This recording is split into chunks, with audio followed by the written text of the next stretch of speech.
देखो एक बार basic idea ले लेते हैं हम लोग, क्या क्या करने वाले हैं, कैसे सीक्वेंस, इससे आइडिया मिल जाएगा अपना। देखो इस चैप्टर में सबसे पहले हम लोग जो अपना dual nature of matter and radiation है वहाँ से हम लोग शुरू करेंगे। तो उसमें जो अपना पार्ट आता है स्टार्टिंग से, देखो सबसे पहले हम लोग फोटो इलेक्ट्रिक इफेक्ट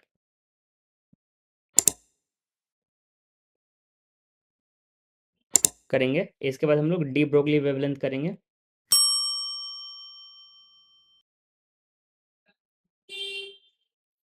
ठीक है, जब ये कंप्लीट हो जाएगा उसके बाद हम लोग अल्फा पार्टिकल स्कैटरिंग, मतलब हम लोग एटम वाला चैप्टर में चलेंगे। अल्फा स्कैटरिंग यानी कि रदरफोर्ड मॉडल, इससे क्वेश्चन पूछे हुए हैं। डिस्टेंस ऑफ क्लोजेस्ट अप्रोच, ये सबसे क्वेश्चन पूछा है तो उनको समझेंगे। उसके बाद हम लोग अल्फा स्कैटरिंग हो गया, इसके बाद बोर्स मॉडल में चलेंगे। बोर्स मॉडल समझेंगे। उसके बाद हम लोग नेक्स्ट एटॉमिक स्पेक्ट्रम समझेंगे।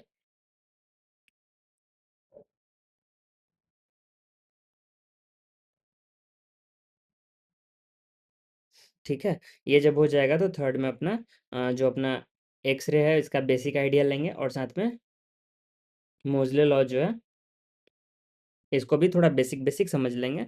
इसके बाद नेक्स्ट हम लोग चलेंगे न्यूक्लियस वाले पार्ट में। ठीक है, न्यूक्लियस वाले पार्ट में चलेंगे तो उसको डिटेल से समझेंगे। उसके बाद अगले पार्ट में चलेंगे न्यूक्लियर रिएक्शन वाले पार्ट में, या फिर रेडियो एक्टिविटी इसको बोल लेते हैं, nuclear reaction and radio activity, ये सारा एक साथ करेंगे। इसके बाद लास्ट पार्ट अपना बचेगा न्यूक्लियर फिजन एंड फ्यूजन।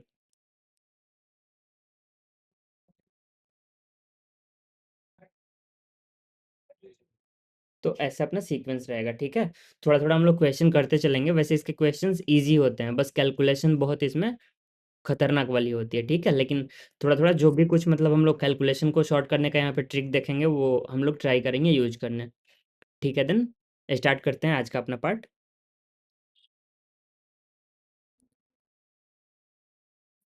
चलो देखो, सबसे पहले डुअल नेचर ऑफ मैटर के बारे में बात करते हैं। तो देखो बात कहाँ से शुरू हुई ना, जैसे कि लाइट जो है अपना एक, इसको कुछ लोगों ने बोला वेव है, कुछ लोगों ने बोला पार्टिकल है।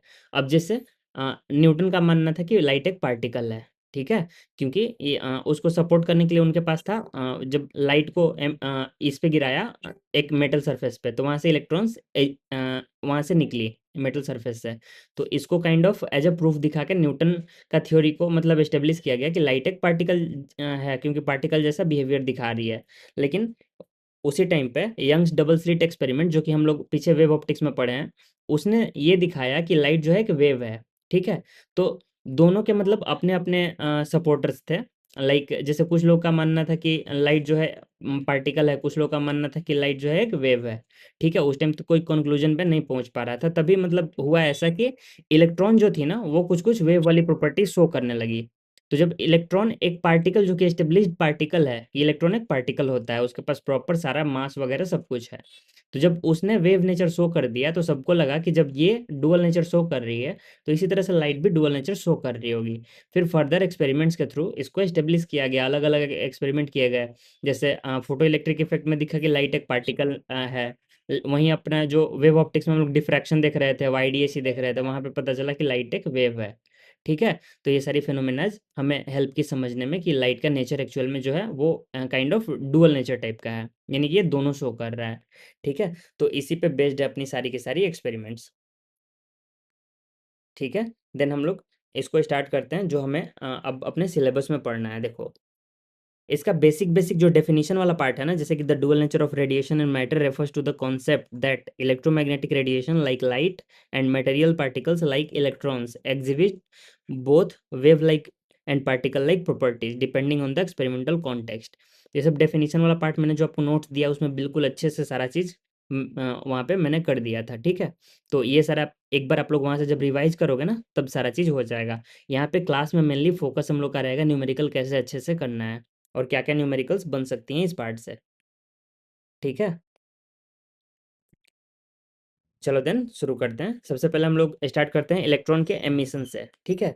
तो देखो, क्या होता है ना, जब लाइट को हम लोग इंसिडेंट करवाते हैं किसी मेटल पे, ठीक है? किसी मेटल के सरफेस पे, तो बेसिकली क्या होता है, लाइट वहाँ पे गिरता है, फिर मेटल के सरफेस से कुछ इलेक्ट्रॉन्स बाहर निकलते हैं। ठीक है? लेकिन जब एक्सपेरिमेंट किया जा रहा तो वहाँ पे देखा गया कि हर एक मटेरियल से इलेक्ट्रॉन नहीं निकल रहे हैं और हर एक लाइट का हर एक मतलब काइंड ऑफ फ्रीक्वेंसी उस मटेरियल से इलेक्ट्रॉन नहीं निकल पा रहा है। जैसे कि मान लो अपने पास एक लाइट थी, ठीक है? लाइट जिसका वेवलेंथ लैम्ब्डा था, ठीक है? इस लैम्ब्डा वेवलेंथ के लाइट से हमने देखा, मान लो एग्जांपल के लिए अगर मैंने सोडियम पे गिराया, सोडियम का कोई एक सरफेस था उस पे हमने इस लाइट को यहाँ पे इंसिडेंट करवाया, तो देखा कि सोडियम में इलेक्ट्रॉन निकल गया, लेकिन वहीं जिंक पे करवा दिया तो देखा कि जिंक पे इलेक्ट्रॉन नहीं निकाल पा रहा है लाइट, ठीक है? फिर साथ-साथ कुछ और किया, इस लाइट का हमने इंटेंसिटी बढ़ा दिया, इंटेंसिटी बढ़ाने का मतलब है हमने लाइट ज़्यादा कर दी। लाइट की वेवलेंथ सेम रखी, वेवलेंथ या फ्रीक्वेंसी में कोई छेड़छाड़ नहीं की, बस लाइट का यहाँ पे क्वांटिटी बढ़ा दिया, ठीक है? जैसे कि एक बल्ब जला रहे थे हम, 2 बल्ब जला दिए, ठीक है? तो अभी भी देखा कि अभी भी इससे क्या हुआ, इससे जो इलेक्ट्रॉन्स निकल रहे थे सोडियम से, ये निकलने ज़्यादा हो गए, नंबर ऑफ इलेक्ट्रॉन्स बढ़ गए, लेकिन जिंक से अभी भी कोई इलेक्ट्रॉन नहीं निकला, ठीक है? ये हमने पहला ऑब्जर्वेशन देखा। सेकंड देखा हमने क्या किया ना, यहाँ पे जो अपनी इंटेंसिटी हमने बढ़ाई थी, इस इंटेंसिटी को नहीं बढ़ा के हमने इस वेवलेंथ को थोड़ा-सा घटा दिया, वेवलेंथ को कम कर दिया, या फिर वेवलेंथ का अपोजिट हम लोग फ्रीक्वेंसी ले सकते हैं ना, एफ लिख लेते हैं, फ्रीक्वेंसी को बढ़ा दिया, ठीक है? जैसे ही फ्रीक्वेंसी को बढ़ाया, हमने देखा कि सोडियम से अभी भी उतने ही इलेक्ट्रॉन निकल रहे हैं जितने पहले निकल रहे थे। लेकिन अब जब थोड़ी ज़्यादा फ्रीक्वेंसी बढ़ा दी, तो जिंक से भी यहाँ से इलेक्ट्रॉन निकलने लगा। जैसे यहाँ से इलेक्ट्रॉन निकल रहा था, वैसे ही जिंक से भी निकलने लगा। समझे? तो बेसिकली इससे हमें ये समझ में आया कि जो नंबर ऑफ इलेक्ट्रॉन्स निकलने हैं, ये डिपेंड कर रहा है इंटेंसिटी पे। कितनी इंटेंसिटी ज़्यादा हो रही है, उतने नंबर ऑफ इलेक्ट्रॉन्स ज़्यादा निकल रहे हैं, ठीक है? और सेकंड चीज़ समझ में आया कि अगर हम फ्रीक्वेंसी बढ़ा रहे हैं, हमारे लाइट के फ्रीक्वेंसी बढ़ाने से या फिर हमारे इलेक्ट्रोमैग्नेटिक रेडिएशन के फ्रीक्वेंसी को बढ़ाने से नम यहाँ पे इलेक्ट्रॉन्स जो हैं, वो निकल पा रहे हैं। इससे जो हमारा नंबर ऑफ इलेक्ट्रॉन्स है वो डिपेंड नहीं कर रहा है। आप फ्रीक्वेंसी कितनी भी बढ़ा लो, यहाँ से एक फोटॉन जो जाएगा वो 1 इलेक्ट्रॉन को लेके निकलेगा। ठीक है? इतना समझ में आया? नेक्स्ट देखो, इसके लिए एक्सप्लेन किया गया, लाइट जो होता है ना, लाइट काइंड ऑफ बोले तो फोटॉन्स से बना हुआ है, लाइट जो है फोटॉन से बना हुआ है। ये लाइट को ऐसे डिफाइन किया कि ये पैकेट ऑफ एनर्जी है, और पैकेट ऑफ एनर्जी को क्वांटा नाम दिया, ठीक है? तो ये काइंड ऑफ लाइट को एक पार्टिकल टाइप मतलब शो करने का ट्राई किया गया कि लाइट जो है वो पार्टिकल के जैसा होता है, और ये पार्टिकल जो होते हैं बेसिकली एनर्जी के पैकेट होते हैं, हर एक पैकेट को एक मतलब काइंड ऑफ क्वांटा बोल दिया, और ये फोटॉन्स मतलब हो गए, सारे मिलकर फोटॉन्स बनाते हैं, और लाइट बेसिकली फोटॉन्स यहाँ से लाइट के फॉर्म में आते हैं, मतलब लाइट में फोटॉन्स आते हैं और आके मेटल सरफेस पे गिरते हैं, उनके वजह से इलेक्ट्रॉन यहाँ से बाहर निकलते हैं।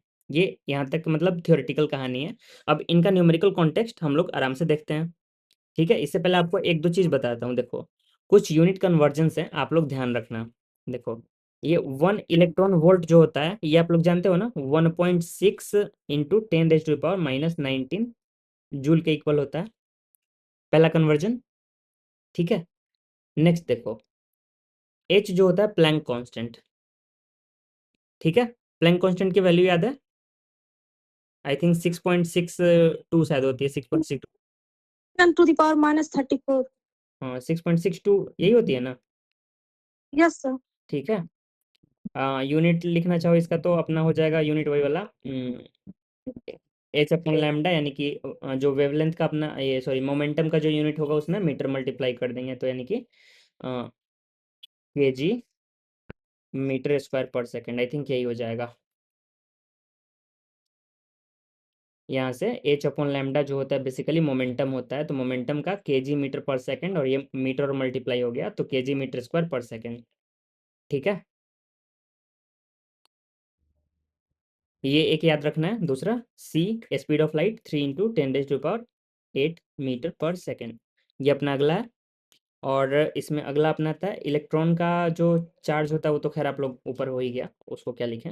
इलेक्ट्रॉन का मास जो होता है ये आई थिंक होता है 9.1 होता है ना, या 9.3 होता है? नहीं नहीं नहीं, शायद 9.1 इंटू 10⁻⁻31 केजी होता है। एक बार आप लोग वेरीफाई कर लेना इसको, ठीक है? इलेक्ट्रॉन का मास वाला पार्ट बस। अच्छा, 9.1 सही लिखा है ना? बाद में पावर तो खैर सही लिखा है, पावर सही लिखा हुआ है, क्योंकि प्रोटॉन का होता है 10⁻⁻27। प्रोटॉन का जहाँ तक मुझे याद आ रहा है 6.67 इंटू 10⁻⁻27 ऐसा कुछ होता है। हो सकता है मैं भी मल्टीप्लायर में भूल रहा हूँ। मास ऑफ प्रोटॉन जो होता है 10⁻⁻27 kg ऐसा कुछ आता है। ये शायद 6.67 आता है। एक बार ये भी आप लोग देख लेना, ठीक है? इस चैप्टर में ये सब काफ़ी काम आएंगे, इसलिए मैं यहाँ पे आगे नोट करवा दे रहा हूँ। प्रोटॉन वाला वेरीफाई करके आप लोग बताना, ठीक है? अच्छा 1.67, हाँ ठीक है। 1.67 इंटू 10⁻⁻27, ठीक है। नेक्स्ट एक आपको अच्छे से बताता हूँ। देखो ये जो एच सी होता है ना, एच सी का वैल्यू 12,400 इलेक्ट्रॉन वोल्ट एंगस्ट्रम होता है, ठीक है? या फिर नैनोमीटर में बोले तो 1240 नैनोमीटर। पहले इलेक्ट्रॉन वोल्ट ही लिख लेते हैं, इलेक्ट्रॉन वोल्ट नैनोमीटर, ठीक है? ये क्वेश्चन में डायरेक्टली यूज होगा, क्योंकि अगर आप देखो एच सी के टर्म में कैलकुलेशन करोगे तो देखो एच की वैल्यू ऑलरेडी खतरनाक वाली है और सी की वैल्यू उसमें आप मल्टीप्लाई करोगे, ठीक है? तो कैलकुलेशन बहुत बेकार जाता है। तो जब भी आपको इलेक्ट्रॉन वोल्ट में एनर्जी दिया रहेगा वहाँ पे हमें एच सी का ये वाला यूज करना है जो लास्ट में नीचे में देखा हमने, ठीक है? इतना चलो देन आगे बढ़ते हैं अपना, ठीक है? सबसे पहले कुछ इंपॉर्टेंट टर्म्स को हम लोग डिफाइन करते चलते। मैं यहाँ पे लिख रहा हूँ, लिख के बताते जाऊंगा, लेकिन यहाँ पे डेफिनेशन कुछ भी लिखने वाला नहीं हूँ, ठीक है? क्योंकि सारा नोट्स में है, तो फायदा नहीं है लिख के, अपना टाइम बच जाएगा, ठीक है? तो देखो सबसे पहला फाई, जिसको हम लोग वर्क फंक्शन भी बोलते हैं। तो बेसिकली वर्क फंक्शन क्या होता है? ये होता है मिनिमम एनर्जी रिक्वायर्ड, ठीक है? ये मिनिमम रिक्वायर्ड एनर्जी है जिसको हम लोग किसी मेटल सरफेस को प्रोवाइड करेंगे तो उससे इलेक्ट्रॉन बाहर निकलेगा, ठीक है? जैसे देखो अपने पास ये एक मेटल का सरफेस है, इसका वर्क फंक्शन मान लो 3 इलेक्ट्रॉन वोल्ट है। तो इस पे जो फोटोन गिरेगा ना, उसकी एनर्जी अगर इतनी है एटलीस्ट, ठीक है, मिनिमम एनर्जी इतनी है, तब भी ये इलेक्ट्रॉन को यहाँ से इजेक्ट करा पाएगा। भले वो इलेक्ट्रॉन जो निकलेगा यहाँ से उसकी वेलोसिटी 0 होगी, वो वहीं पे रुक जाएगा, वो मैटर नहीं करता, लेकिन ये मिनिमम एनर्जी इतनी हमें चाहिए जिससे कि ये इलेक्ट्रॉन यहाँ से बाहर निकाल पाए, ठीक है? ये सबसे पहला पार्ट है।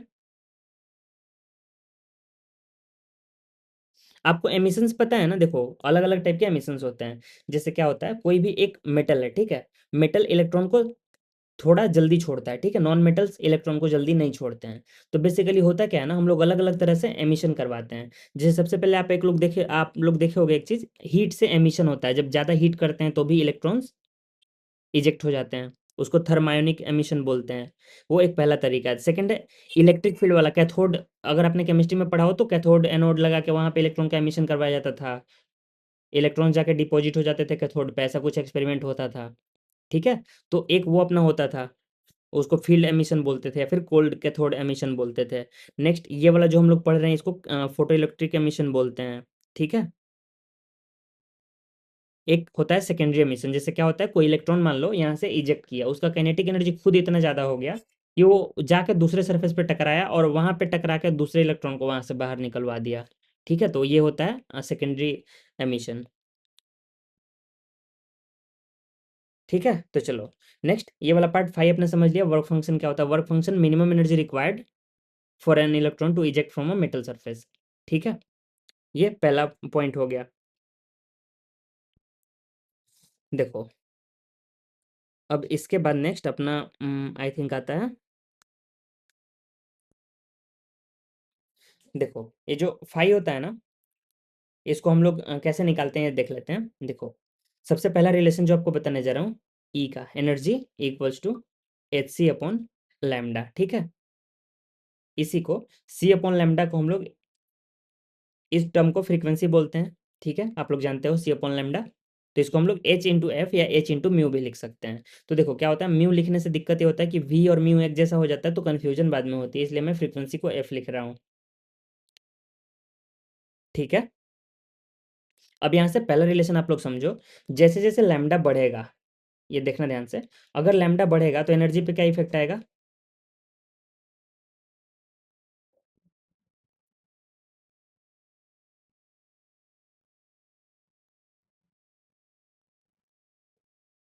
नहीं समझ रहे हो? घटेगा, ठीक है? थोड़ा जल्दी जल्दी आप लोग रिस्पॉन्स करो, नहीं तो फिर क्वेश्चंस नहीं पूछूंगा, ठीक है? डायरेक्टली आगे बढ़ेंगे। देखो अगर लैम्ब्डा घट रहा है तो एनर्जी बढ़ेगा, लैम्ब्डा बढ़ रहा है तो एनर्जी घटेगा। सिमिलरली फ्रीक्वेंसी अगर बढ़ेगा तो एनर्जी बढ़ेगा, फ्रीक्वेंसी घटेगा तो एनर्जी घटेगा। ठीक है, बस इतना से इसमें बात है। अब सेकंड एक पीवाईक्यू का क्वेश्चन है। पीवाईक्यू में ये पूछा है कि जैसे उसने लाइट दे दिया वॉयलेट, ग्रीन, येलो और रेड। वॉयलेट, ग्रीन, येलो और रेड, ये लाइट दे दिया। उसने पूछा एनर्जी किसका सबसे ज़्यादा होगा, मैक्सिमम एनर्जी। ठीक है, सिंपल सा क्वेश्चन था, 2023 का क्वेश्चन है। ठीक है, समझ में आ रहा है? आंसर बोलो जल्दी।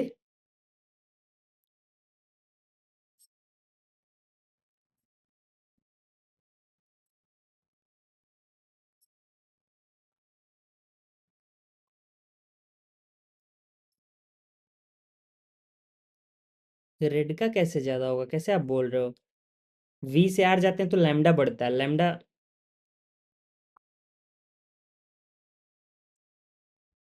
वी से आर हम लोग जाते हैं तो लैम्डा बढ़ता है ना बेसिकली, मतलब फ्रीक्वेंसी तो घट जाएगा, वैसे ही एनर्जी भी घट जाएगा।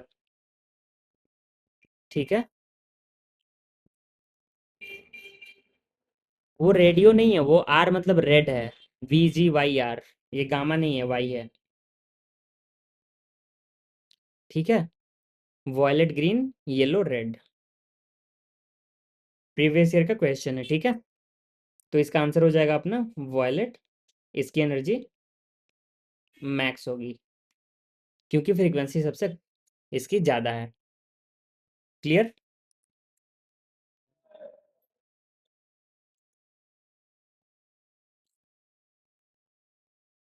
चलो ठीक है, देखो अब सबसे पहला पॉइंट अपना, कोई भी सरफेस से इलेक्ट्रॉन तभी बाहर आएगा। ठीक है, इलेक्ट्रॉन बाहर तभी आएगा जब उसका मतलब उसको एनर्जी मिलेगा ई, मतलब जो भी फोटोन गिर रहा होगा उसका एनर्जी ग्रेटर देन और इक्वल टू 5। ठीक है, 5 मतलब वर्क फंक्शन। अगर वर्क फंक्शन से ज़्यादा एनर्जी फोटोन के पास होगा तब भी कोई भी इलेक्ट्रॉन सरफेस से बाहर निकलेगा। ये प्राइमरी कंडीशन। क्लियर है ये वाला? अब देखो इसका अगला पार्ट, ये जो ई होता है, ई अभी हमने बताया E equals to H C upon lambda. ठीक है, यही होगा अपना फाई का इक्वल। अब यहाँ से देखो जो लैम्डा आएगा ना, lambda equals to H C upon phi.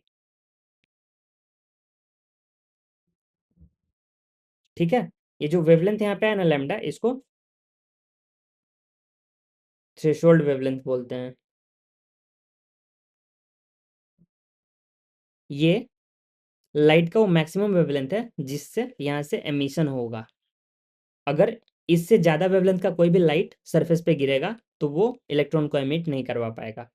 Clear? Next इसी के साथ में ये भी तो लिख सकते हैं H into F equals to 5। तो यहाँ से जो फ्रीक्वेंसी आएगा बेसिकली 5/H, आई थिंक यही आना चाहिए। H mu equals to 5, 5 F equals to 5/H। ठीक है, तो यहाँ पे देखो, यहाँ पे जो फ्रीक्वेंसी आया ना, इस फ्रीक्वेंसी को बोलते हैं थ्रेशोल्ड फ्रीक्वेंसी। एटलीस्ट इतना फ्रीक्वेंसी होगा तभी मेटल सरफेस से इलेक्ट्रॉन बाहर निकलेगा। अगर इससे कम फ्रीक्वेंसी होगा लाइट का तो ये इलेक्ट्रॉन को इजेक्ट नहीं करवा पाएगा। क्लियर है दोनों टर्म, थ्रेशोल्ड फ्रीक्वेंसी और थ्रेशोल्ड वेवलेंथ?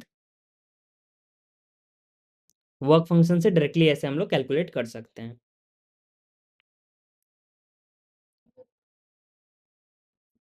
ठीक है, चलो नेक्स्ट चीज देखते हैं,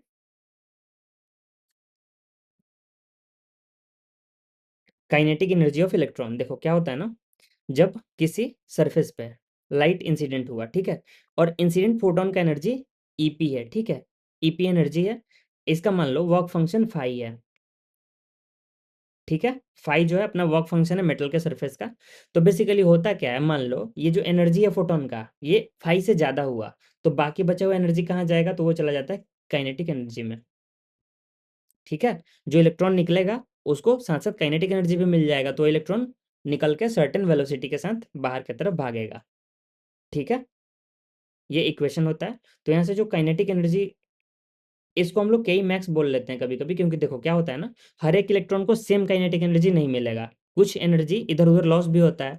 तो हम लोग आइडियल केस एज्यूम कर रहे हैं, जब इतना एनर्जी फोटॉन का था, वर्क फंक्शन इतना था, तो जो मैक्सिमम एनर्जी किसी इलेक्ट्रॉन को मिल सकता है वो इतना हो सकता है, ठीक है? के मैक्स का इक्वल। तो जो के मैक्स है किसी भी एक इलेक्ट्रॉन के लिए, ये अपना हो जाएगा energy of incident photon minus 5, ठीक है? इंसिडेंट फोटॉन का एनर्जी जो होता है H C upon lambda minus 5। Clear है ये वाला मैक्सिमम काइनेटिक एनर्जी का फॉर्मूला? सारा फॉर्मूला कैसे लिख रहे हैं ये देखते चलना, क्योंकि लास्ट में सब याद करने ट्राई करोगे तो वैसे ठीक नहीं होगा, बेटर है कि आप लोग इसको समझो, ठीक है?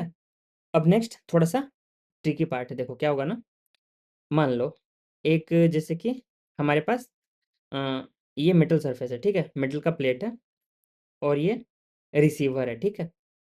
यहाँ पे हमने एक सर्किट बनाया और देखो हम क्या करते हैं कि हमारे पास यहाँ पे बैटरी हमने लगा दिया।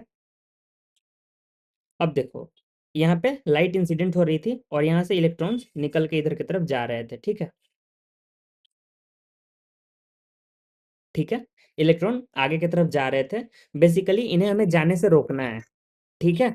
तो इनको जाने से रोकना है, तो इसके लिए हमें क्या करना पड़ेगा, हम बाहर से एक सर्किट, एक बैटरी लगा दे रहे हैं। अब ये बैटरी लगेगा, इसमें कुछ करंट फ्लो करेगा, ठीक है? करंट फ्लो करेगा तो बेसिकली यहाँ पे एक इलेक्ट्रिक फील्ड भी सेटअप हो जाएगी बीच में, कुछ इसी डायरेक्शन में होगी, क्योंकि देखो इधर पॉजिटिव वाला प्लेट है ना, तो इधर का अपना हाई पोटेंशियल होगा, इधर लो पोटेंशियल होगा, तो पॉजिटिव से निगेटिव की तरफ अपनी इलेक्ट्रिक फील्ड बन जाएगी। इलेक्ट्रॉन पे फोर्स लगता है इलेक्ट्रिक फील्ड के अपोजिट डायरेक्शन में, ठीक है? इलेक्ट्रॉन पे इधर पीछे की तरफ फोर्स लगेगा, ठीक है? तो देखो मान लो ये इलेक्ट्रॉन जा रहा था आगे की तरफ, इसके पास के मैक्स एनर्जी थी, इसके पास मैक्सिमम एनर्जी थी, ठीक है? अगर मैक्सिमम एनर्जी वाले इलेक्ट्रॉन को हम लोग यहाँ पहुंचने से रोक ले रहे हैं इस प्लेट से, तो बाकी के इलेक्ट्रॉन अपने आप रुक जाएंगे, क्योंकि इसकी एनर्जी सबसे मैक्सिमम है। अगर ये खुद नहीं पहुंच पाया तो बाकी जो इससे कम एनर्जी वाले हैं वो तो पहुंच भी नहीं पाएंगे। क्लियर है? ठीक है, तो देखो एक इलेक्ट्रिक फील्ड में एक इलेक्ट्रॉन है, ठीक है? तो इस पे अगर हम लोग वर्क लिखना चाहेंगे फील्ड के वजह से, तो ये वाला इक्वेशन याद आ रहा होगा, ई इंटू वी एस, ठीक है? ई इंटू वी, अगर वी पोटेंशियल डिफरेंस है दोनों प्लेट्स के बीच में और ई इलेक्ट्रॉन का एक चार्ज होता है, ठीक है? तो ई इंटू वी लिखेंगे तो इस यहाँ से यहाँ तक के बीच का वर्क डन आ जाएगा। मान लो ये इलेक्ट्रॉन यहाँ तक चल के गया होगा और यहाँ से रिटर्न हो गया होगा, इस प्लेट पे नहीं पहुंच पाया होगा, प्लेट से जस्ट पहले वापस लौट गया होगा, ठीक है? तो ये E इंटू वी एस जो इलेक्ट्रिक फील्ड का वर्क डन है, ये इक्वल अगर हो जाए काइनेटिक एनर्जी के। अगर समझ में नहीं आया तो लास्ट में अभी इसके बाद फॉर्मूला जो आएगा उसको चुपचाप याद कर लेना। तो देखो E इंटू वी एस जो आया, जो काइनेटिक एनर्जी के मैक्स का इक्वल आएगा, तो के मैक्स जो आता है अपना, ये आता है E माइनस 5, ऊपर में हमने किया था। ये भी प्रीवियस ईयर में क्वेश्चन पूछा है, इसलिए यहाँ पे जरूरी है। V S equals to E upon E minus 5 upon E, यहाँ पे के की जगह पे ई लिख दिया। अच्छा नहीं, ठीक है ठीक है, एनर्जी अपॉन 5। अब इस एनर्जी को भी H C upon lambda put कर लेते हैं, इसको हम लोग लिख सकते हैं ना H C upon lambda, H C upon lambda E. Clear है इतना? सी अपॉन लैम्डा लिखने से अच्छा सबसे अच्छा इसको फ्रीक्वेंसी के टर्म में लिखते हैं, छोटा सा होगा एच इंटू फ्रीक्वेंसी अपॉन ई। अब देखो हमसे क्वेश्चन क्या पूछा था, अगर आप इसका वी एस वर्सेज फ्रीक्वेंसी का ग्राफ ड्रॉ करोगे, ठीक है? वी एस और एफ का आप ग्राफ ड्रॉ करते हो, तो बेसिकली इसका जो ग्राफ बनता है ना कुछ ऐसा बनता है।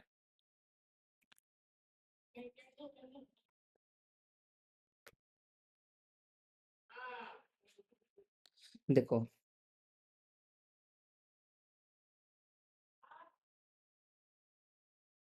थोड़ा सा ऊपर करना पड़ेगा।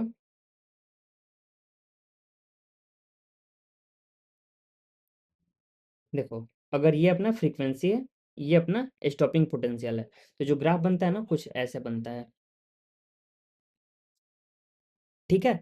तो हमसे क्वेश्चन प्रीवियस ईयर में ये पूछा है कि इस ग्राफ का वाई इंटरसेप्ट क्या बताता है। तो आप लोग ये इक्वेशन देखो, v वर्सेज f का ग्राफ है, तो आपको कुछ कुछ ऐसा लग रहा है, y equals to M X plus C, y equals to M X plus C. Y के जगह पे अपना वी एस है, ठीक है, देखो यहाँ ध्यान से, y के जगह पे वी एस है, और m के जगह पे अपना h अपॉन ई है, f के जगह पे x हो गया फ्रीक्वेंसी x में, ठीक है, और ये c माइनस फाइव अपॉन ई। क्लियर है। ये ग्राफ से डायरेक्टली क्वेश्चन पूछा है, बेसिकली इस इक्वेशन से डायरेक्टली क्वेश्चन पूछा है, ठीक है। इस इक्वेशन में इंटरसेप्ट जो है उसी को डायरेक्टली पूछा है, ये क्या है इंटरसेप्ट का टर्म। इसको हम लोग बोलते हैं work function of metal in natural units. Natural units मतलब एनर्जी डिवाइड बाई ई, ये बेसिकली पोटेंशियल है, ठीक है। पोटेंशियल को एनर्जी इन नेचुरल यूनिट्स भी बोलते हैं, या फिर work function in natural units, ठीक है। आपको क्वेश्चन मिलेगा आगे, इसको सॉल्व करोगे तो। ओके देन, ये वाला पार्ट क्लियर है। सर थोड़ा सा रिवाइज करा दीजिए इसी टॉपिक को, मेरे नेटवर्क इशू हो रहा था।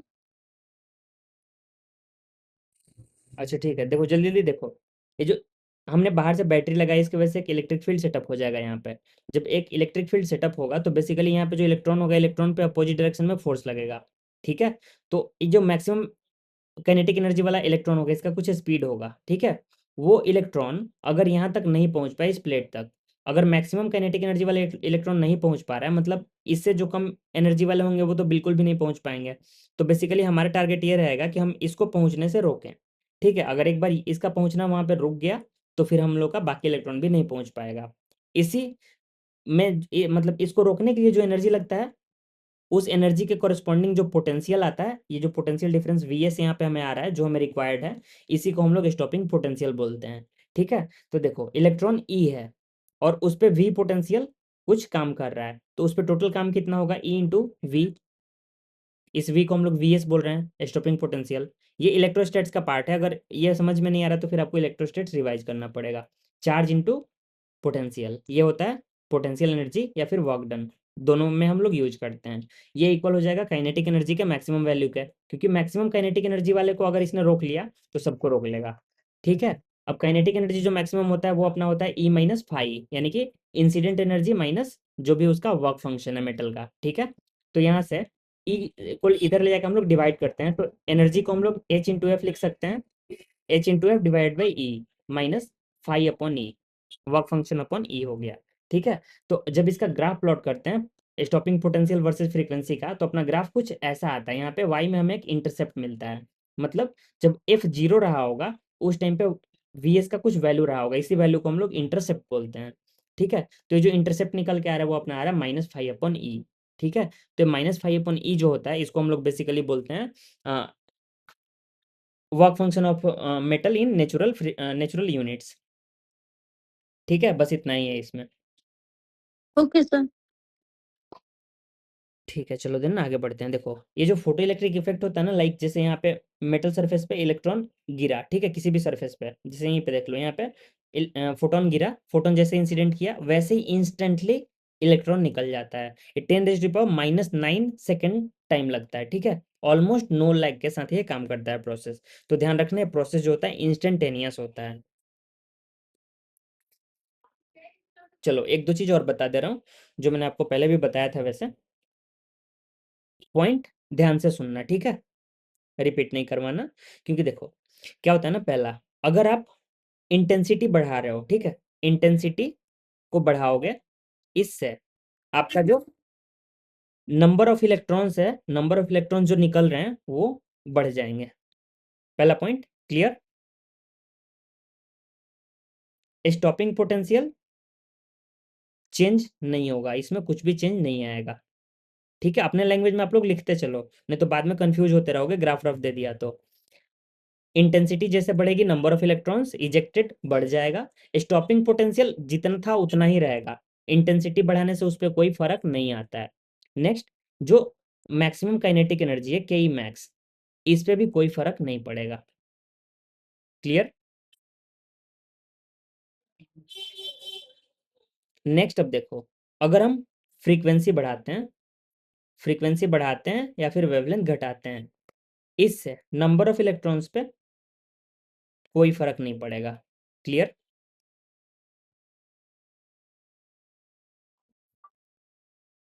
ठीक है। स्टॉपिंग पोटेंशियल जो है Vs, बेसिकली ये बढ़ जाएगा। अब ज़्यादा पोटेंशियल रिक्वायर्ड होगा रोकने के लिए। क्लियर? और के मैक्स भी बढ़ जाएगा। क्लियर है रिलेशन दोनों? चलो, इतना क्लियर है, एनफ है इसके लिए। आ जाओ अब अगले पार्ट में चलते हैं, फिर धीरे धीरे कुछ क्वेश्चंस करेंगे। एक आपको और बता देता हूँ, फोटो करंट। ठीक है, देखो फोटो करंट बेसिकली क्या होता है ना, ये सर्किट अपने पास था, ये सर्किट है मान लो। ठीक है, जैसे यहाँ पे नीचे हमने बैटरी लगा दिया ना, इस बैटरी को हम लोग बेसिकली यहाँ से उड़ा देते हैं। ठीक है, कोई बैटरी नहीं है, यहाँ पे एक एम्पियर मीटर लगा देते हैं। ठीक है, ये इलेक्ट्रिक फील्ड भी यहाँ से हटा दे रहे हैं।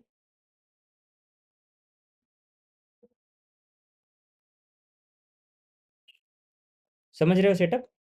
अब अपने पास बेसिकली यहाँ पे लाइट मान लो इंसिडेंट हो रहा है, यहाँ पे फोटोन, फोटोन जो है गिर रहा है, इसका वर्क फंक्शन कुछ फाई है, इसका काइनेटिक एनर्जी कुछ के मैक्स है। अब अपने पास ये सेटअप है। ठीक है, अब लाइट इंसिडेंट हो रहा है तो यहाँ पे एक करंट जनरेट होता है। ठीक है, यहाँ पे एक करंट फ्लो करता है, पॉजिटिव ये हो जाएगा ना, इधर से करंट ऐसे से, फोटो करंट, इलेक्ट्रॉन इधर से इधर आएंगे तो करंट अपोजिट डायरेक्शन में जाएगा। ठीक है, यहाँ पे कुछ करंट फ्लो करेगा आई, जिसको फोटो करंट बोलते हैं। ठीक है, तो देखो फोटो करंट किस पे डिपेंड कर रहा है, एक बार जल्दी जल्दी सुन लो। देखो क्या होगा ना, जितने ज़्यादा इलेक्ट्रॉन्स यहाँ से निकलेंगे, ठीक है, इलेक्ट्रॉन जितने ज़्यादा फ्लो करेंगे, करंट उतना ज़्यादा होगा। समझ रहे हो? क्योंकि इलेक्ट्रॉन चार्ज हैं, चार्ज फ्लो करेंगे तो करंट फ्लो करेगा। ठीक है, तो जितने ज़्यादा करंट यहाँ से निकलेंगे उतने करंट यहाँ पहुँचेंगे, फिर वापस से ऐसे फ्लो करेंगे। ठीक है, तो जितने ज़्यादा इलेक्ट्रॉन उतने ज़्यादा अपना फोटो करंट। ये पॉइंट क्लियर? नेक्स्ट देखो, जितने ज़्यादा इलेक्ट्रॉन होंगे उतने ज़्यादा फोटो करंट होंगे, तो इलेक्ट्रॉन का नंबर कैसे बढ़ता है, इलेक्ट्रॉन कैसे बढ़ सकते हैं? तो इलेक्ट्रॉन्स का नंबर बढ़ाने का एक ही तरीका है, इंटेंसिटी बढ़ेगा तो नंबर ऑफ इलेक्ट्रॉन्स बढ़ेंगे, तो अपना फोटो करंट बढ़ेगा। क्लियर? तो इससे ध्यान रखना, फोटो करंट जो होता है ना बेसिकली, ये डिपेंड करता है इंटेंसिटी पे। ठीक है, फ्रीक्वेंसी बढ़ाने से फोटो करंट नहीं बढ़ेगा। बस कंडीशन एक यही है ना कि जो एनर्जी होनी चाहिए ये ग्रेटर देन और इक्वल टू 5 होनी चाहिए। अगर ये एनर्जी जो है ये 5 से कम हो गई, ठीक है, तो फिर यहाँ से इलेक्ट्रॉन इजेक्ट ही नहीं होगा, चाहे इंटेंसिटी जितनी भी बढ़ा लो। क्योंकि हम एक की जगह 4 बल्ब जला देंगे, लैम्डा जो निकल रहा होगा लाइट का, वो लैम्डा तो सेम ही आएगा ना यहाँ पे। मान लो इसको 3 इलेक्ट्रॉन वोल्ट चाहिए, आप इसको 2 इलेक्ट्रॉन वोल्ट का लाइट जरूरत से ज़्यादा ही दे दो, आप इसको लाइट मतलब 1 फोटोन की जगह पर आप इसको 10 फोटोन दे दो, लेकिन फिर भी यहाँ पे इलेक्ट्रॉन नहीं निकल पाएंगे, क्योंकि एक प्रॉपर्टी होती है कि एक फोटोन जो होता है एक ही इलेक्ट्रॉन से एक टाइम में इंटरेक्ट करता है। ठीक है, एक से ज़्यादा फोटॉन्स एक इलेक्ट्रॉन से इंटरेक्ट नहीं कर सकते हैं। इस वजह से आप एनर्जी कितनी भी, अगर मतलब एनर्जी कम आप दे दिए तो इंटेंसिटी कितनी भी बढ़ा लो कोई फायदा नहीं होगा। क्लियर है? और एक चीज आपको और बता देता हूँ, ये जो E equal to H C upon lambda, ये वाला फॉर्मूला हमने सबसे स्टार्टिंग में पढ़ा ही है, ये स्ट्रिक्टली मतलब केवल वेव के लिए है, इसको पार्टिकल का एनर्जी निकालने के लिए कभी यूज नहीं करना। क्लियर? बगल में लिख लो ओनली फॉर वेव्स, या फिर ओनली फॉर रेडिएशन। ठीक है, आगे आपसे कभी हो सकता है किसी पार्टिकल का एनर्जी पूछेगा, वेवलेंथ देकर लैम्डा दे देगा और पार्टिकल का एनर्जी पूछेगा, आप जल्दी जल्दी में ये फॉर्मूला नहीं लगाना, अदरवाइज क्वेश्चन गलत। क्लियर?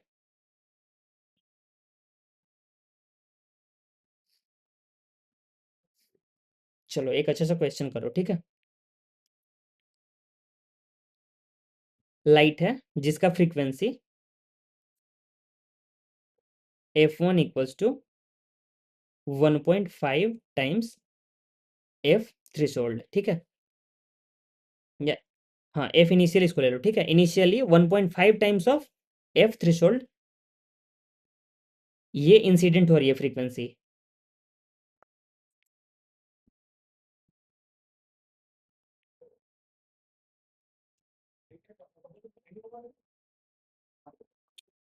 ठीक है, ये पार्ट समझ गए।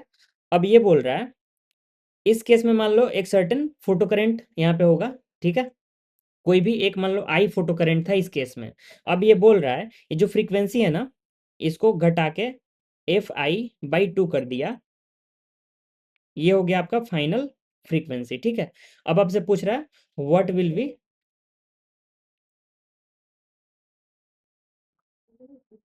द फोटो करंट, मतलब अब फोटो करंट कितना टाइम हो जाएगा। बेसिकली फ्रीक्वेंसी को कम कर दिया, अब फोटो करंट कितना टाइम होगा। ऑप्शन दे देता हूँ, ए नो चेंज, बी 1/4, सी 0, डी 2 टाइम्स। ध्यान से क्वेश्चन पढ़ो, एक बार फिर से समझा दे रहा हूँ। एक 1.5 टाइम्स ऑफ थ्रेशोल्ड फ्रीक्वेंसी की वेव, मतलब लाइट इंसिडेंट हो रही थी किसी मेटल सरफेस पे। अब उस फ्रीक्वेंसी को, जिस फ्रीक्वेंसी की इंसिडेंट हो रही थी, उसको आधा कर दिया। ठीक है, अब बताना है कि फोटो करंट कैसे चेंज होगा। ऊपर में मैंने आपको बताया था फोटो करंट किस किस चीज पे डिपेंड करता है। No change. ओके, बाकी लोग।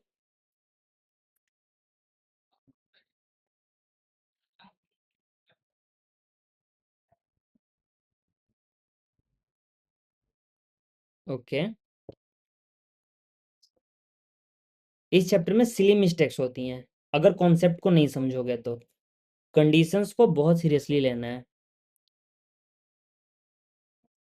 ओके, नो चेंज वाले लोगों, पहले ये देखो, जब एफ फाइनल की बात करोगे तो ये आपका हो गया 1.5 टाइम्स एफ थ्रेशोल्ड बाई 2, ये हो गया 0.75 एफ थ्रेशोल्ड।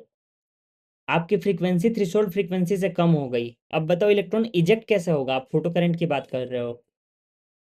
यहाँ पे इलेक्ट्रॉन ही नहीं निकलेगा, इलेक्ट्रॉन निकलेगा ही नहीं। हाँ, आपने सही आंसर दिया था 0। बाकी लोग जिनका आंसर नो चेंज था उनको बता रहा हूँ। देखो नो चेंज की बात तब करेंगे ना, मैंने आपको यहाँ पे कंडीशन यही तो मैं समझा रहा था ना। देखो सबसे प्राइमरी कंडीशन है ई जो होना चाहिए ना, ग्रेटर देन 5 होना चाहिए हमेशा, तभी हम लोग किसी कंडीशन की बात करते हैं। आईपी बढ़ेगा, वीएस बढ़ेगा या कुछ भी बढ़ेगा, ये तब होगा जब अपना ई ग्रेटर देन 5 होगा, ग्रेटर देन और इक्वल टू 5 होगा। क्लियर है, समझ में आ रहा है बात। ये सिली मिस्टेक वाला पॉइंट है, ये एग्जाम में नहीं करना है, ठीक है, इसलिए यहाँ पे ध्यान से आप लोग समझो इसको। सबसे पहले जब भी क्वेश्चन दे, सबसे पहले चेक करो क्या थ्रेशोल्ड फ्रीक्वेंसी मेंटेन हो रही है। अगर फ्रीक्वेंसी उससे ऊपर है तभी आप आगे कुछ बता पाओगे। अगर फ्रीक्वेंसी कम हो गई फिर हम लोग कुछ उसमें नहीं कर सकते हैं। क्लियर। देखो नेक्स्ट एक क्वेश्चन करो, ये कॉम्पिटिटिवली इजी है। फाई दिया हुआ है किसी मटेरियल का, 4.0 इलेक्ट्रॉन वोल्ट। आपको फाइंड आउट करना है लैम्डा, जिससे कि इलेक्ट्रॉन इजेक्ट हो जाए, बेसिकली लैम्डा मैक्स।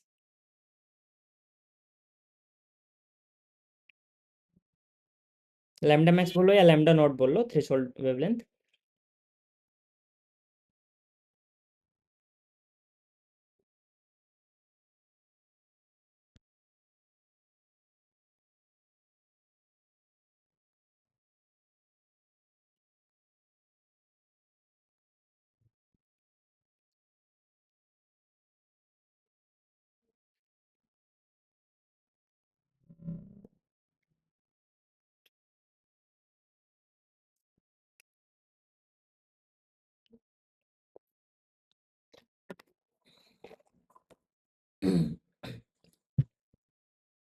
ऑप्शन देते रहा हूँ।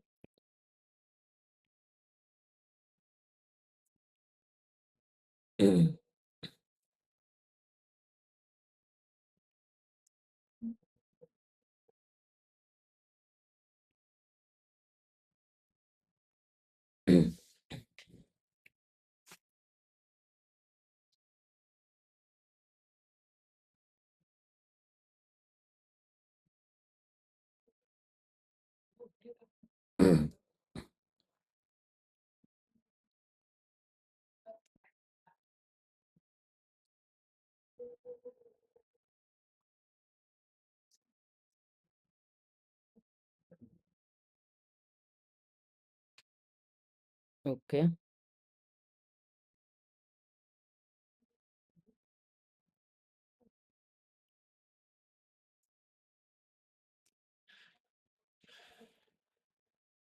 ठीक है, देखो यहाँ पे H C upon lambda not equals to phi, यानी कि जो भी अपना फाई दिया हुआ है, यहाँ से lambda not equals to H C upon phi, 310 nanometre, हाँ सही आ रहा है आंसर। तो basically lambda not equals to H C का value 1240 nanometre electron volt, phi का वैल्यू 4.0 इलेक्ट्रॉन वोल्ट। तो यहाँ से अपना आ गया 310 नैनोमीटर। क्लियर है सबको?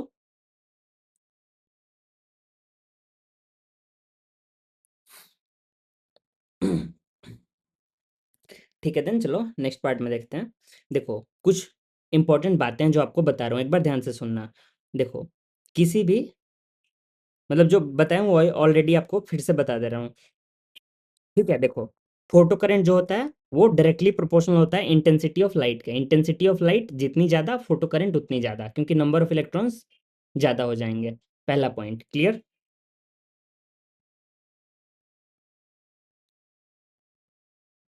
देखो अब एक हमारे पास होती है थ्रेशोल्ड फ्रीक्वेंसी, जिसको मिनिमम फ्रीक्वेंसी बोलते हैं, कि उस फ्रीक्वेंसी से नीचे के फ्रीक्वेंसी का कोई भी लाइट चाहे इंटेंसिटी कितनी भी बढ़ा लो, इलेक्ट्रॉन को इजेक्ट नहीं करवा पाएगा। ठीक है, पहला केस। सेकंड, जो लैम्डा नोट होता है ये मैक्सिमम वेवलेंथ है, थ्रेशोल्ड वेवलेंथ मैक्सिमम वेवलेंथ है। इससे ज़्यादा वेवलेंथ का अगर आप लाइट लोगे, उसकी इंटेंसिटी चाहे कितनी भी ज़्यादा कर दो, वो इलेक्ट्रॉन को इजेक्ट नहीं करवा पाएगा। क्लियर?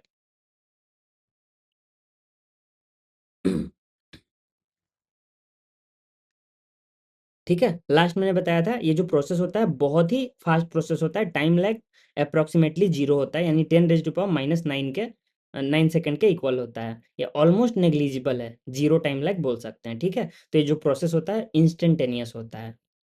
क्लियर? अब आगे हम लोग बढ़ते हैं।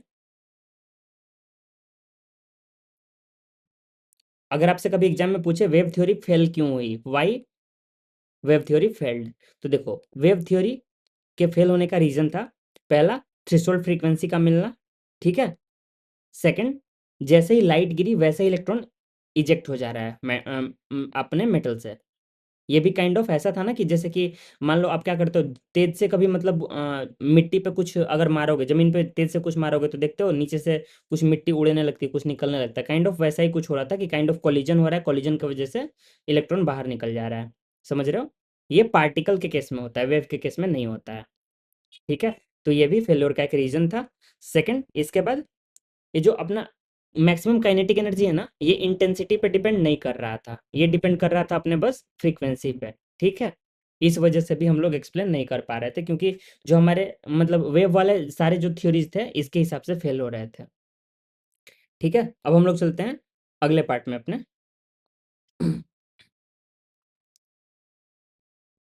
इस टाइप के सारे क्वेश्चंस तो आप कर ही लोगे, ज़्यादा कराने की इसमें ज़रूरत नहीं है अभी। हम्म, कुछ अलग टाइप का क्वेश्चन, चलो ये एक अलग क्वेश्चन है, ट्राई कर लो। एक लेजर है, ठीक है, लेजर का जो पावर है वो है 2 मिली वॉट। ठीक है, और ये निकालता है लाइट अपने ये से लैम्डा इक्वल्स टू 500 नैनोमीटर्स के। ठीक है, अब आपको बताना है नंबर ऑफ इलेक्ट्रॉन्स एमिटेड पर सेकेंड, नंबर ऑफ इलेक्ट्रॉन्स पर सेकेंड, नंबर ऑफ इलेक्ट्रॉन्स नहीं, सॉरी, फोटॉन्स, इलेक्ट्रॉन्स नहीं होगा यहाँ पे।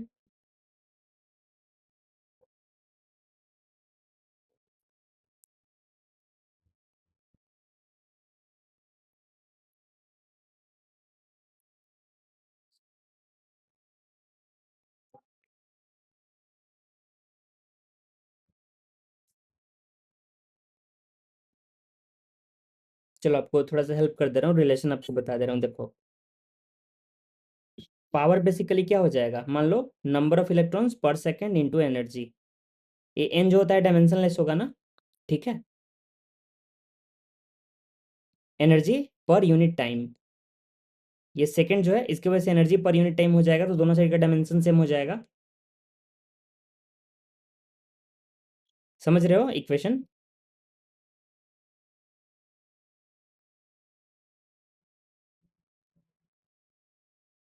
देखो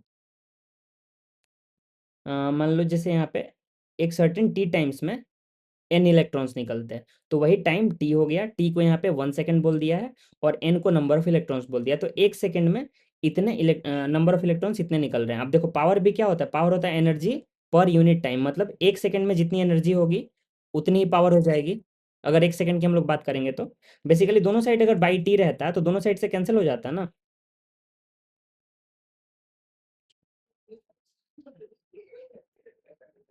क्लियर है? तो यहाँ पे नंबर ऑफ इलेक्ट्रॉन्स पर सेकंड जो भी दिया हुआ है एन डॉट जिसको बोलते हैं, वो हमें निकालना है। यही अपना एन डॉट होता है, number of photons per second या नंबर ऑफ इलेक्ट्रॉन्स पर सेकंड।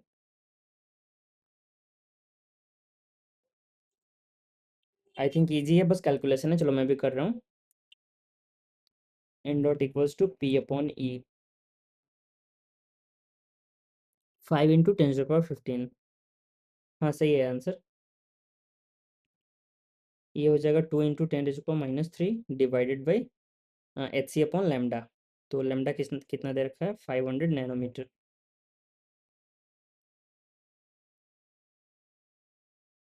ठीक है। एच सी का वैल्यू ले लेते हैं नैनोमीटर में, 1240 बाय लेमडा इसने दे रखा है 500। ठीक है, बाकी का ऊपर भेज देते हैं। तो 2 × 50 यानी कि 100 × 10⁻³ डिवाइड बाई 124। नहीं नहीं नहीं, वो मिली वॉट है ना, सेपन लैम्डा। हाँ ठीक है, ये नैनोमीटर में आएगा, 10⁻⁻9।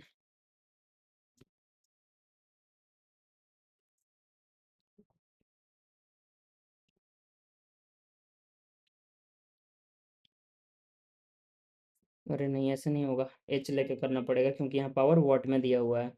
थोड़ा सा कैलकुलेशन तो जाएगा, लेकिन कोई नहीं, करते हैं।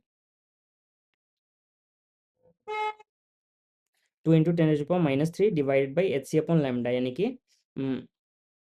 इसको पहले ऊपर कर लेते हैं, लैम्डा को इंटू हो जाएगा 500 × 10⁻⁹। नीचे में एच सी का वैल्यू यानी कि 6.6 × 10⁻⁻34। हाँ वही सबकी वैल्यू अलग अलग ले रहे हैं, इंटू 3 × 10⁸ ऊपर में अपना हो जाएगा 9×3 = 12, 12×2 = 14, एक 15, 15, 15 और नीचे का 34, यानी कि ऊपर में -19 के अप्रॉक्स जा रहा है।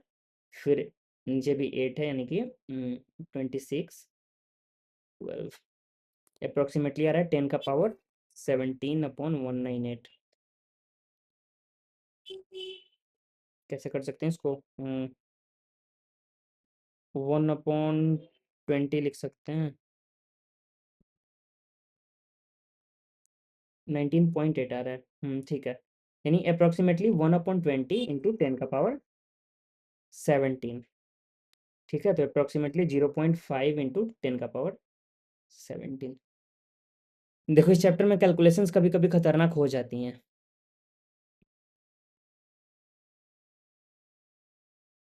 ठीक है, अप्रॉक्स इतना आंसर आ रहा है, 5 × 10⁻16 हो जाएगा। क्लियर है? बाकी देखो ऑप्शन देगा ना, वहाँ पे थोड़ी सी हेल्प मिल जाएगी, अदरवाइज यहाँ पे मतलब ऐसा डायरेक्ट कैलकुलेशन करना पड़े तो इसमें बहुत दिक्कत होगी एग्जाम में। ओके, चलो इस टाइप का तो क्वेश्चन हो गया। अब हम लोग चलते हैं अगले पार्ट में। ये होता है अपना मोमेंटम ऑफ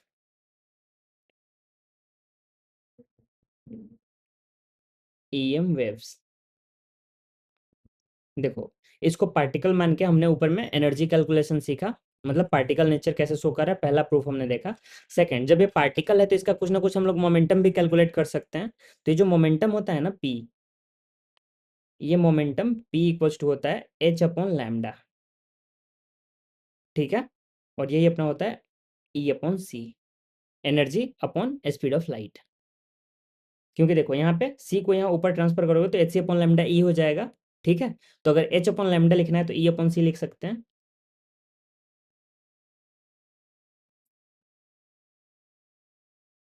तो ये वाला हमें याद रखना है। ठीक है, एक हो गया अपना एच सी अपॉन लैम्डा, वो अपना एनर्जी हो गया। ठीक है,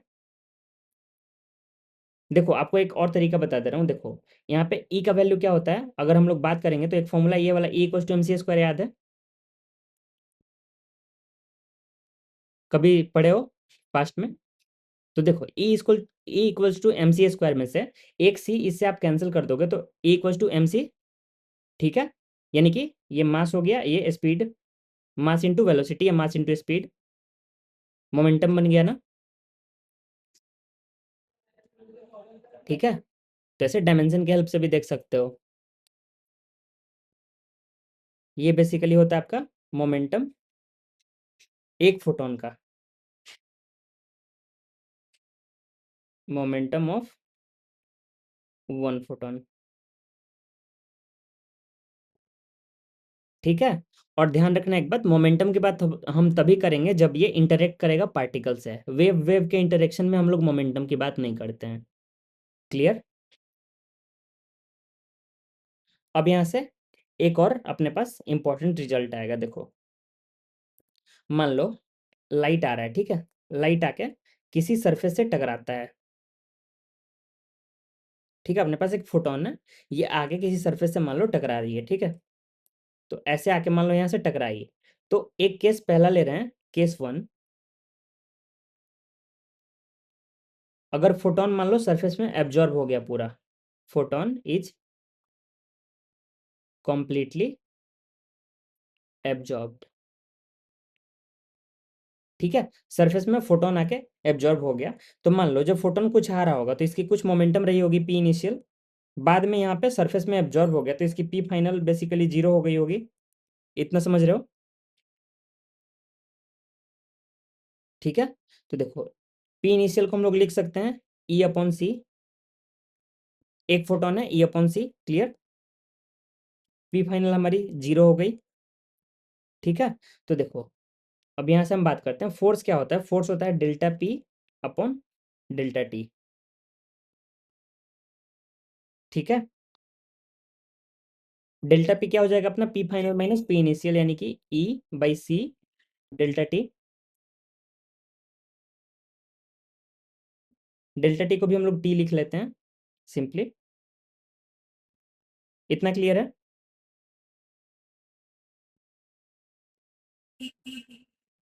देखो डेल्टा पी क्या हो जाएगा, P final minus P initial, तो P final minus P initial E upon C ही आ जाएगा ना, क्योंकि पी फाइनल तो जीरो है।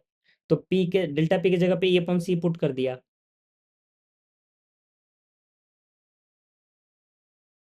आगे बढ़े। नेक्स्ट देखो, ये एक फोटोन के वजह से फोर्स आया। ठीक है, अगर अपने पास एक से ज्यादा फोटॉन्स होंगे तो बेसिकली क्या होगा, जो फोर्स होगा वो ई टोटल जितना सारा फोटोन का एनर्जी होगा divided by C into T, ऐसा लिख सकते हैं। अब यहाँ से एक चीज देखो, ये जो एनर्जी अपॉन टाइम है, टोटल एनर्जी अपॉन टाइम, इसी को तो हम लोग पावर बोलते हैं ना, पावर अपॉन सी लिख सकते हैं इसको। Energy divide by time equals to power. ठीक है, तो पावर अपॉन सी, सी क्या है, स्पीड ऑफ लाइट। ठीक है, पावर को हम लोग क्या लिख सकते हैं, इंटेंसिटी इंटू एरिया, आपने पिछले पार्ट में पढ़ा हुआ है। पावर जो होता है इंटेंसिटी इंटू एरिया होता है।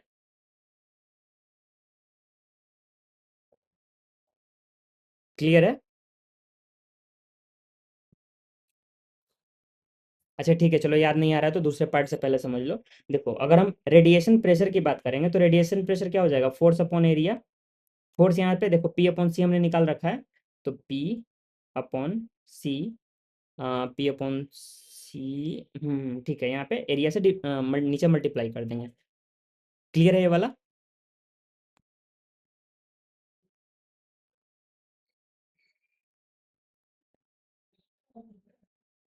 ठीक है, अब यहाँ से पावर अपॉन एरिया जो है इसको हम लोग इंटेंसिटी लिख सकते हैं, पी अपॉन ए। पावर पर यूनिट एरिया यही तो इंटेंसिटी होता है ना, ठीक है। तो इंटेंसिटी अपॉन सी, आई अपॉन सी। तो आप लोग ये वाला पढ़े होगे, रेडिएशन प्रेशर जो होता है बेसिकली अपना आई अपॉन सी होता है। पूरा क्यों ये करें, बस इतना आपको ध्यान रखना है। अगर फोटोन जो है वो एब्जॉर्ब हो गया है, मतलब फोटोन वापस नहीं गया, ठीक है, उस केस में रेडिएशन प्रेशर आई अपॉन सी आता है। आई जो है अपना लाइट का इंटेंसिटी है।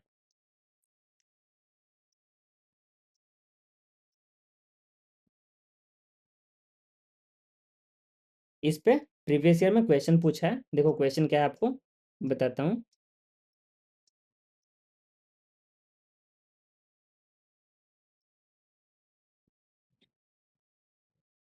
देखो क्वेश्चन ये है कि लाइट है जिसका एनर्जी फ्लक्स ऑफ 18 वाट पर सेंटीमीटर स्क्वायर, मतलब इंटेंसिटी जो एनर्जी फ्लक्स इंटेंसिटी को बोलते हैं, ठीक है, 18 वाट पर सेंटीमीटर स्क्वायर,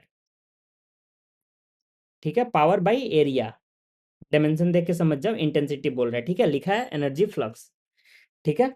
ये एक नॉन रिफ्लेक्टिंग सरफेस पे, नॉन रिफ्लेक्टिंग सरफेस पे गिर रहा है। नॉन रिफ्लेक्टिंग सरफेस का मतलब है कि सारी की सारी रेडिएशन एनर्जी एब्जॉर्ब हो गई है सरफेस के तरफ से, ठीक है, कोई भी एनर्जी वापस नहीं गई है। क्लियर।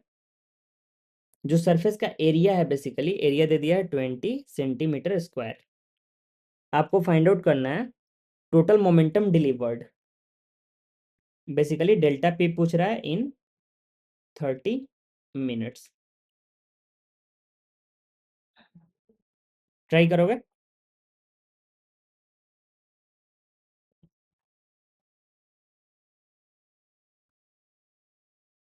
सारा फॉर्मूला आपके आंख के सामने है।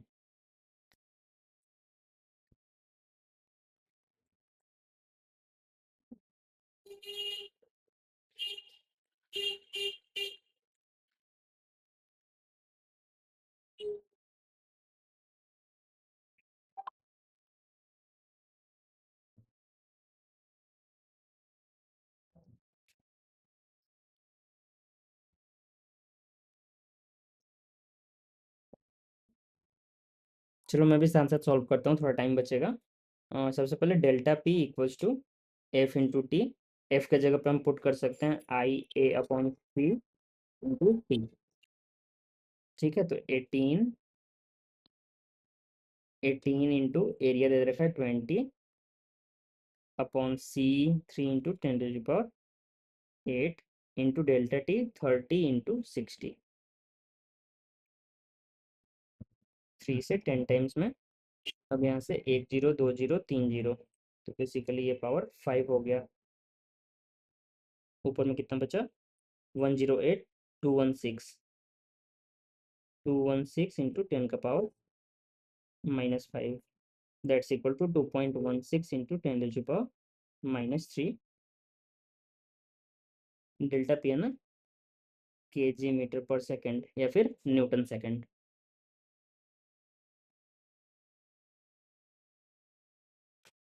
आ रहा है आंसर? ओके।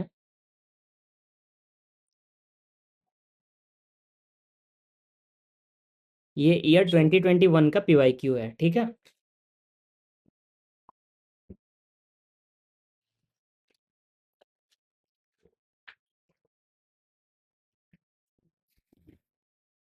क्लियर है सबको?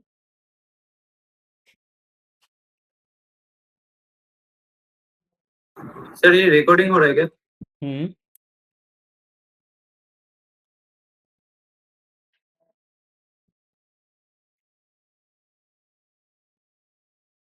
रिकॉर्डिंग सारा ट्यूसडे के बाद में भी अपलोड होगा, अभी फिलहाल में भी नहीं होगा, जो भी है, ठीक है। ये वाला क्वेश्चन मतलब इसका सॉल्यूशन क्लियर हुआ सबको? सर इसी में क्या वो ऑप्टिकली इनएक्टिव वाला कॉन्सेप्ट था? ऑप्टिकली इनएक्टिव नहीं, वो थोड़ा बहुत आएगा रेडियो एक्टिविटी में, और वो भी मेनली केमिस्ट्री में पढ़ते हैं वो, ठीक है। इसमें किसी को कोई डाउट नहीं है ना इस वाले क्वेश्चन में? ठीक है, देन आगे बढ़ते हैं।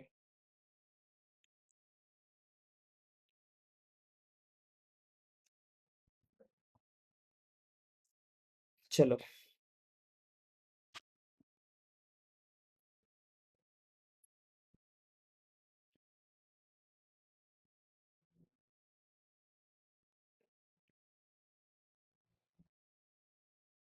देखो, अगला केस अपने पास ये हो सकता है ना, फोटोन जो है ये कंप्लीटली रिफ्लेक्ट हो गया,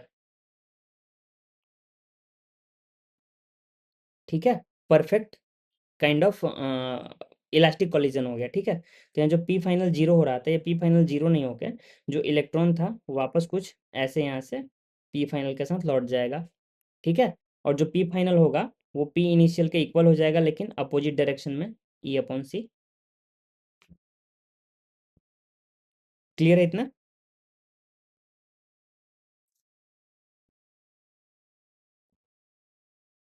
ठीक है।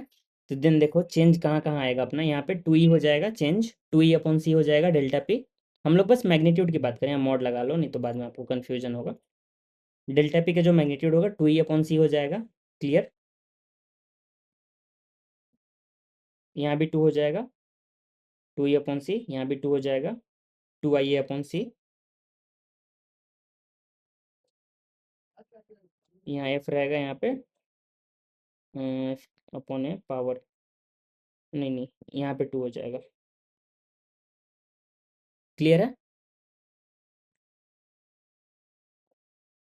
सेम तरीका है, ठीक है, बस मोमेंटम चेंज होकर मोमेंटम जहाँ जहाँ हमने पुट किया था वहाँ पे मोमेंटम को डबल कर दिया।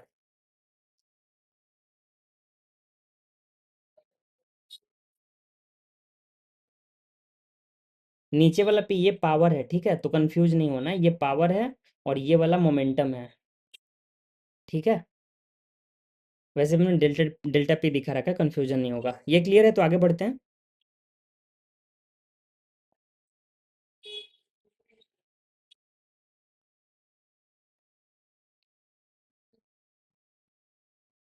अब अगले पार्ट में चलते हैं, जिसको डी ब्रोगली वेवलेंथ बोलते हैं, ठीक है, matter wave.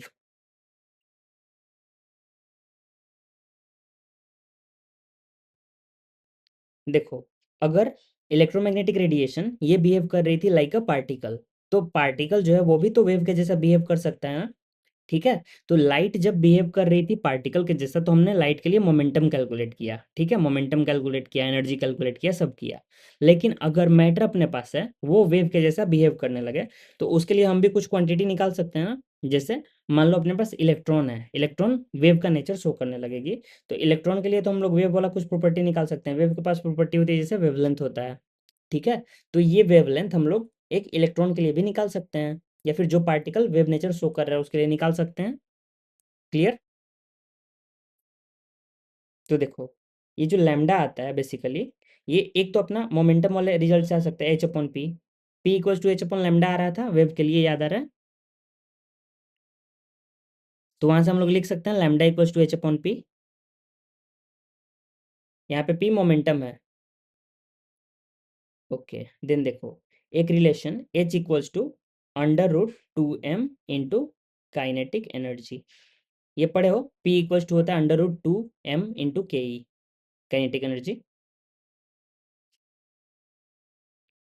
P square upon two M ये होता है काइनेटिक एनर्जी, ठीक है। तो पी स्क्वायर यहाँ से हो जाएगा टू एम के ई, तो यहाँ से पी अपना आता है अंडर रूट टू एम के ई। देखा हुआ है पहले से?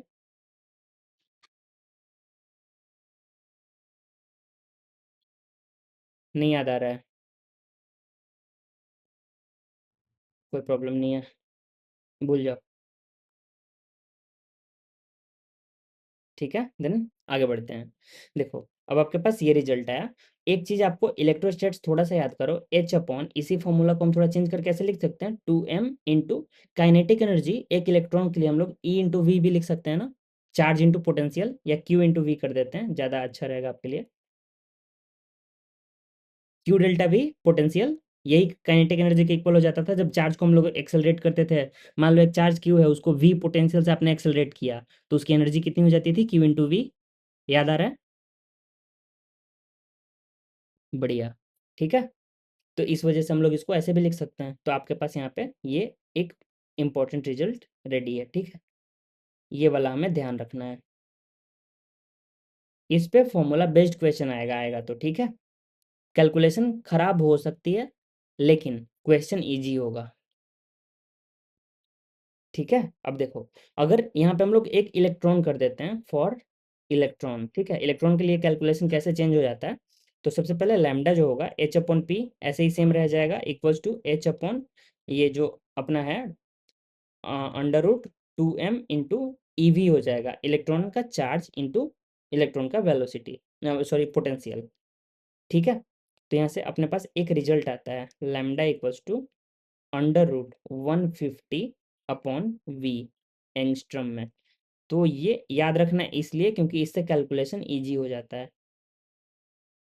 मान लो आपको डायरेक्ट क्वेश्चन देते हैं कि एक इलेक्ट्रॉन को 150 वोल्ट से एक्सेलरेट कर दिया तो उसका वेवलेंथ क्या होगा। तो लैम्डा जो निकालोगे ना डायरेक्ट इस फॉर्मूला में पुट करना 150 अपॉन 150 एंगस्ट्रम, यहाँ से सीधा आंसर आएगा 1 एंगस्ट्रम।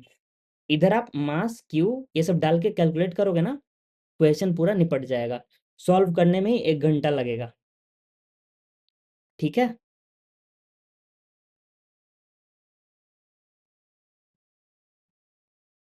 क्लियर है।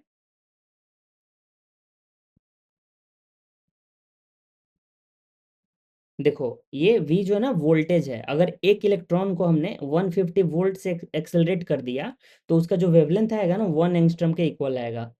ये इक्वेशन बस इतना ही बोलता है। बेसिकली देखो इस इक्वेशन में एम ई और 2 और ऊपर में एच ये सारे कांस्टेंट हैं।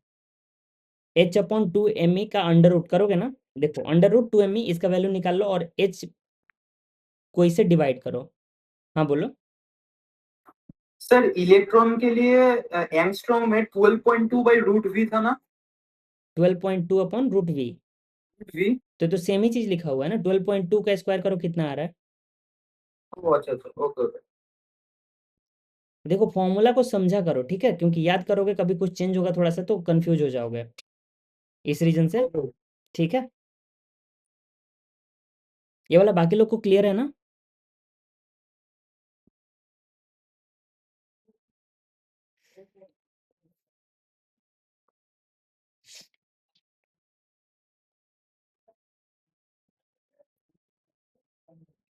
देखो लास्ट चांस है डाउट क्लियर करने का, अगर अभी डाउट रह गया ना वो अब एग्जाम बाद क्लियर होगा। ठीक है, चलो आगे बढ़ते हैं देन। चलो एक क्वेश्चन करो आप लोग,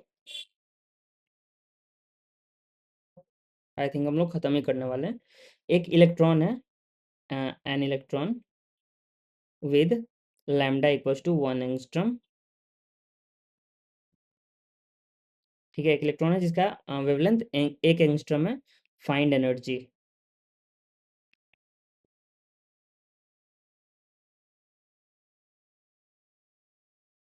ठीक है, इलेक्ट्रॉन वोल्ट में निकाल लो, ठीक है इजी पड़ेगा।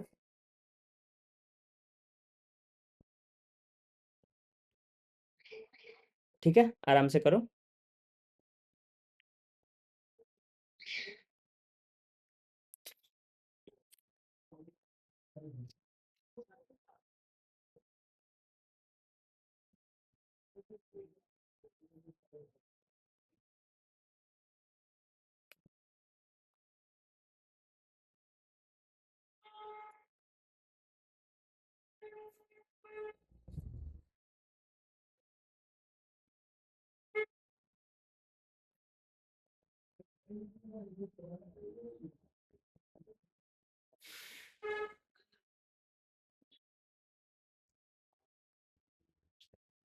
आया answer.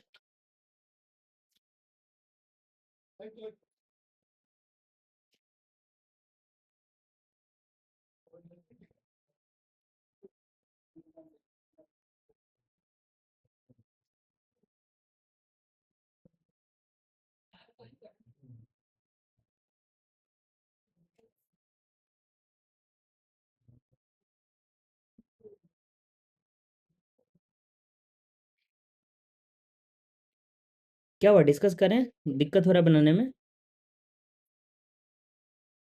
Sir H C by lambda लगाया है। ओके, लेकिन क्यों लगा H C by lambda? Energy है इसलिए। ओके, मतलब H C by lambda particles के लिए वैलिड होगा।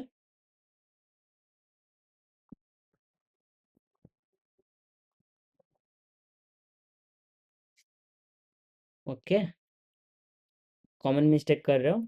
एच सी अपॉन लेमडा, हाँ 150.6 के आसपास, वही 150 के आसपास।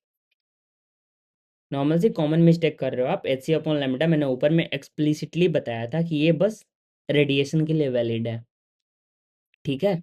इसको पार्टिकल्स के लिए यूज नहीं कर सकते हैं, ठीक है। अपने पास simple lambda equals to 150 upon V का अंडर रूट। यहाँ H square upon 2m lambda square होगा ना, ये फॉर्मूला पुट करके फिर कर। तो यहाँ पे तो वोल्टेज नहीं दिया हुआ है, उधर 1 वोल्ट मान ले क्या? वोल्टेज मानना क्यों है? यहाँ से देखो ना, 150 अपॉन वी एंगस्ट्रम, एंगस्ट्रम से एंगस्ट्रम कैंसिल, 1 बचा, दोनों side squaring both sides, 1 equals to 150 upon V. तो यहाँ से वी आ गया आपका 150 वोल्ट। एनर्जी आपका आ जाएगा ई इंटू 150 वोल्ट, यानी कि 150 इलेक्ट्रॉन वोल्ट। क्लियर है? इसीलिए तो आपको मैंने ये वाला रिलेशन बताया ना। आप तो खुद याद करके रखे हो 12.2 वाला, वो यूज करना था यहाँ पे। क्लियर है? ठीक है। एच सी अपॉन लैम्डा तभी यूज करेंगे जब अपने पास रेडिएशन रहे, वेव रहे, ठीक है। कभी भी पार्टिकल रहेगा तो H C upon lambda use नहीं करना है। इस टाइप के सारे क्वेश्चंस आई थिंक आप लोग इजीली कर सकते हो अब।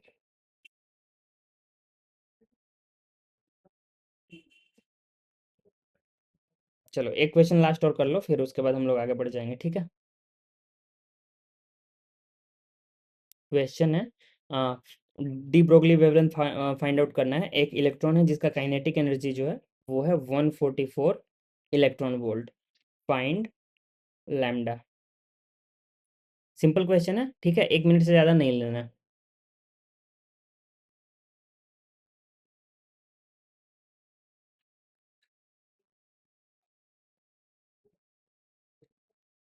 ऑप्शंस दे दे रहा हूँ। A 102 into 10⁻³ nanometre, B 102 into 10⁻⁻4 nanometre, C 102 into 10⁻⁻5 nanometre, D 102 into 10⁻², nanometre.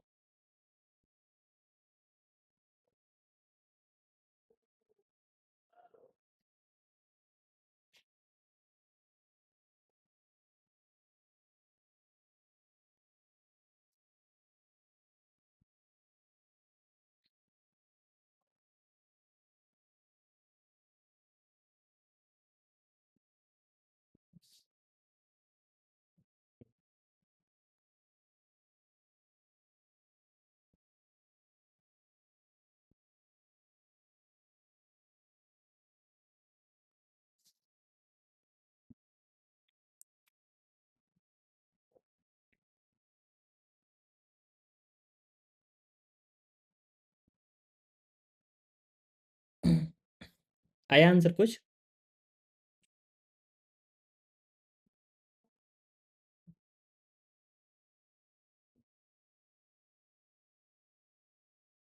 देखो लैम्डा जो होगा simple under root 150 upon V के इक्वल हो जाएगा। जब इसका काइनेटिक एनर्जी 144 इलेक्ट्रॉन वोल्ट है तो इसका जो पोटेंशियल होगा 144 वोल्ट हो जाएगा, क्योंकि काइनेटिक एनर्जी अगर यहाँ पे बात कर रहे हैं तो बेसिकली यहाँ पे क्यू इंटू वी की बात कर रहे हैं हम, ठीक है। तो क्यू जो अपना होगा ई के इक्वल हो जाएगा, तो वी यहाँ से 144 आ जाएगा।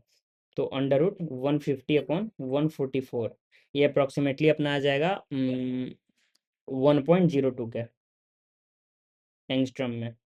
ये अपना हो जाएगा 0.102 नैनोमीटर। ये हो जाएगा 102 इंटू 10⁻³ नैनोमीटर। आ रहा है आंसर? Option A. देखो ज़्यादा सॉल्व करने जाओगे टाइम ज़्यादा लगेगा, ठीक है, इसीलिए मैंने इतना सारा चीज़ बताया हुआ है आपको। आप यूज करना सीखो उनको, क्वेश्चंस में यूज करोगे तभी इजीली बनेगा, अदरवाइज कैलकुलेशन तो फिर लूप में जाएगा।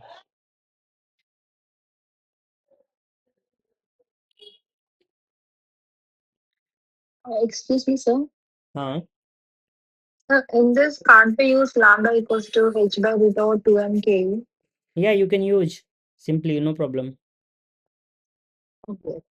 You will get same answer, but the problem is you will have to do a bit more calculation. Okay, thank you. Okay.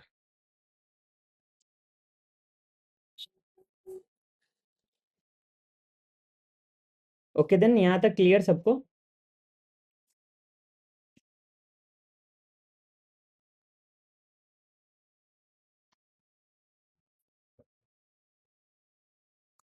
Calculation mistake होगा, हाँ, वही देखो कैलकुलेशन मिस्टेक इसलिए हो रहा है ना, क्योंकि ये सिंपल जो ये सब चीज़ है ना, ये सारा चीज़, ये वाला पार्ट आपको याद करना पड़ेगा, दूसरा कोई ऑप्शन ही नहीं है, ठीक है?